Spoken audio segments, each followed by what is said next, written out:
पता जानने के बाद पहले कन्या मध्य विद्यालय बिहियां पहुंचे।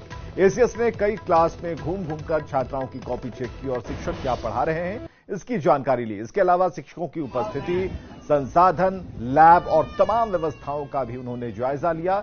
एसीएस ने जानकारी देते हुए कहा कि निरीक्षण के दौरान कई कमियां पाई गई हैं, जिसके आधार पर बड़ी कार्रवाई की जाएगी। और दो तस्वीरें हम आपको दिखा रहे हैं। बिना तामझाम के एसीएस निरीक्षण के लिए पहुंचे और लोकल ट्रेन की उन्होंने यात्रा की।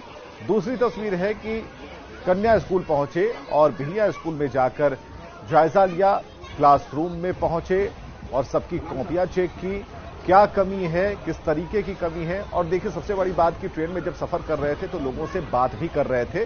जिन लोगों ने उन्हें पहचाना, जिन लोगों ने उन्हें जाना कि ये एसीएस हैं, तो सबने उनसे बात की और उन्होंने भी खुलकर बात किया, उनसे उनकी पीड़ा, उनकी समस्याओं को जानने की कोशिश की, कमियों को दूर करने का भरोसा दिया है।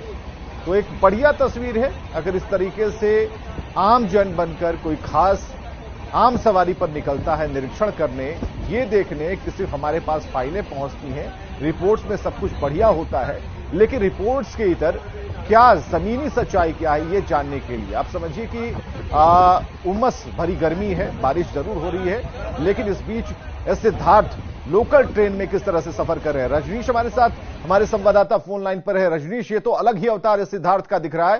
हालांकि जाने जाते हैं अपने नए स्टाइल के लिए, लेकिन इससे स्टाइल ही हम सिर्फ कहकर छोड़ नहीं देंगे, बल्कि एक अच्छी पहल इन्होंने की है। बिल्कुल, देखिए, सिद्धार्थ पटना में भी जिस प्रकार से इंस्पेक्शन किए थे सभी को चौंका दिए थे, क्योंकि उस वक्त भी कोई दल बल और किसी तामझाम के बिना स्कूल पहुंचे थे। और आज फिर से सभी को हैरान इन्होंने कर दिया है, क्योंकि पटना से सरकारी गाड़ी से दानापुर स्टेशन पहुंचते हैं, दानापुर स्टेशन से ट्रेन का इंतजार करते हैं। इस दौरान झाड़ू बेच रही महिलाओं से काफी देर तक बातचीत की। यात्रियों ने नहीं पहचाना कि शिक्षा विभाग के एसीएस हैं, और वहां से जो ट्रेन आ रही थी उस ट्रेन में ये सवार होते हैं और यात्रियों के साथ बातचीत करते हुए बिहिया तक पहुंचते हैं। इस दौरान इन्होंने कई स्कूल के शिक्षकों को भी पकड़ा है और उनकी तस्वीर भी ले ली है अपने कैमरे में, और ये पता कर रहे हैं कि आखिर 11:30 बजे वो शिक्षक ट्रेन में क्या कर रहे थे। दूसरी बड़ी बात है कि बिहिया स्टेशन से पैदल निकल गए तकरीबन 3 किलोमीटर तक, जो रेडियस में स्कूल है, वहां इन्होंने पैदल जो है छात्राओं के झुंड के साथ इंस्पेक्शन किया। स्कूल पहुंचकर कई शिक्षकों ने नहीं पहचाना इन्हें कि एसीएस हैं, और इसके साथ साथ इन्होंने परिचय भी नहीं दिया।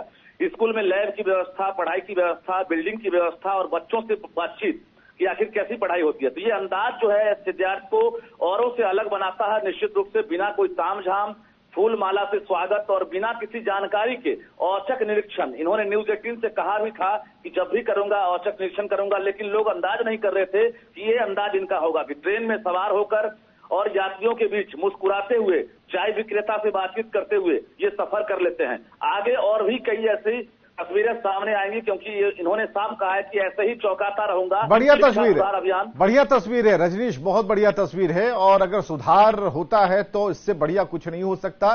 सिद्धार्थ का ये अंदाज सभी को पसंद आएगा, और खासकर जो लोग रेड कारपेट बिछाकर एसीएस का इंतजार करते थे किसी जमाने में कि एसीएस आएंगे, इनकी सूचना पहले मिल जाएगी, मिड डे मील का खाना बढ़िया वाला हो जाएगा, कहीं कुछ पता नहीं चलेगा, रजिस्टर मेंटेन हो जाएगा, अब ऐसा नहीं होने वाला। बिल्कुल विवेक, आपने सही कहा। और ये कहीं ना कहीं जो वर्तमान स्थिति है, शिक्षा सुधार अभियान कल भी चल रहा था और आज भी चलाए जा रहे हैं, लेकिन जो अधिकारी का अंदाज है कहीं ना कहीं बाकी को अनुकरण करना चाहिए। इस अंदाज को जो काफिला होता है, जो कारकेट है, जिलाधिकारी को सूचना देकर, प्रखंड शिक्षा पदाधिकारी हो, जिलाधिकारी के साथ डीओ हो, उनको सूचना देकर अधिकारी जाते हैं। लेकिन एसीएस जो शिक्षा विभाग के सुप्रीमो है, ये अकेले अगर पहुंच जाते हैं तो एक खौफ भी रहेगा। दूसरी बड़ी बात यह है कि औचक निरीक्षण जब भी होता है तो ऐसे में सुधार की उम्मीद की जा सकती है। और एसीएस पूरे बिहार में अब जो कैंपेन चलाएंगे, इनका यही अंदाज होगा। कभी लोग रिक्शा पर भी इन्हें देख सकते हैं, जो हमारे पास जानकारी मिली है। बहुत बहुत शुक्रिया रजनीश, फिलहाल की बातचीत के लिए। तस्वीरें खुद में बहुत कुछ कह रही हैं।